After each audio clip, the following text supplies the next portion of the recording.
Je suis en faveur d'une religion adamique.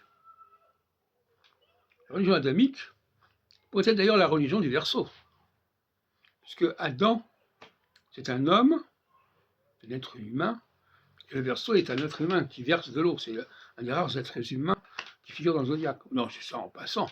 Mais enfin, on ne sait jamais, peut-être que l'ère du Verseau, c'est l'ère adamique. Et l'ère adamique, c'est celle qui consiste à considérer que les adamiques, qu'il faut repérer, il faut les identifier par leur capacité de corriger les erreurs, de signaler les erreurs, de signaler les corruptions, la capacité de tikkun. On les remarque comme ça. Et il suffirait de faire des tests pour les identifier très jeunes. À quelques années près, ils sont capables de distinguer le vrai et le faux. Il y a des tests comme ça qui sont dans l'Antiquité. Voilà, l'enfant doit être capable de faire les différences. La religion adamique, c'est la religion de demain. C'est une religion qui consiste à... C'est un peu comme le Dalai Lama.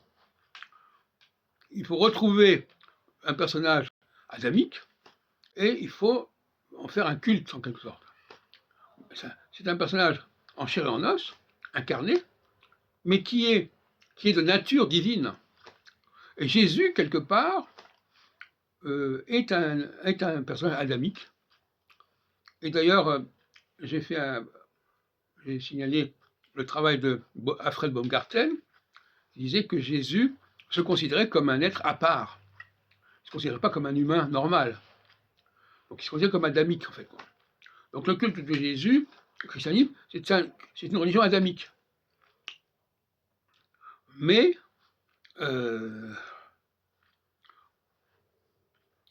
il y a une confusion autour de Jésus, dont j'ai parlé dans une autre vidéo, parce que Jésus, ce n'est pas simplement un personnage qui vient sauver quelques populations du nord de la Palestine, etc. Ça, c'est une plaisanterie.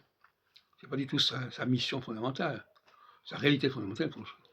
Et le fait qu'il ait été crucifié n'est pas si extraordinaire que ça. Parce que je n'est pas certain que les adamiques soient spécialement appréciés ou accueillis, bien accueillis. Parce qu'ils viennent justement signaler les erreurs, signaler les aberrations. On ne sait pas, il peut y avoir des... Et d'ailleurs, la preuve en est, c'est la Shoah. La Shoah, qui est une sorte de crucifixion des Juifs, en quelque sorte, à grande échelle, parce qu'on ne les reconnaît pas, parce qu'on ne sait pas ce qu'ils veulent, parce qu'on ne sait pas ce qu'ils sont, et donc, finalement, on veut les éliminer. D'où 3 millions, ou je ne sais pas combien de Juifs qui ont été ainsi exterminés. Alors, la question, c'est que tous ces Juifs ne sont pas des adamiques. Et c'est là le problème qui se pose. On ne connaît pas très bien le rapport entre les Juifs et les adamiques. Il est possible que les Juifs ils sont en rapport avec Abraham, si on veut, avec Moïse éventuellement, et encore, non, Abraham, oui. Abraham, pour moi, c'est le type même du personnage non adamique qui fait alliance avec un Dieu qui n'est pas Elohim, qui est Yahvé, comme... Bon, alors Moïse, c'est un petit peu différent.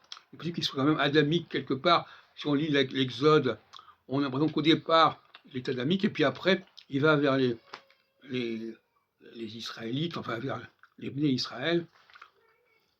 Alors justement, dans une vidéo, je disais, dans un texte, je disais, il y a une opposition entre les Bnei Adam et les Bnei Yaakov.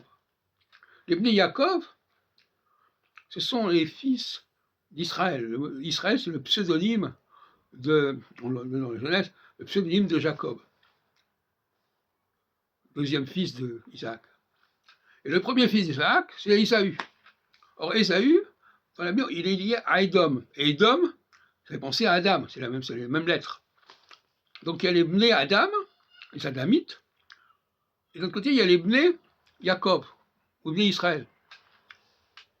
Et il y a une guerre entre les deux, en tout cas, ils ont une alternance, parce qu'il y a une phase, la phase d'In est favorable au Bnei Adam, au fils d'Adam, et la phase Chesed est favorable plutôt au Bnei Yaakov, au Bnei Israël.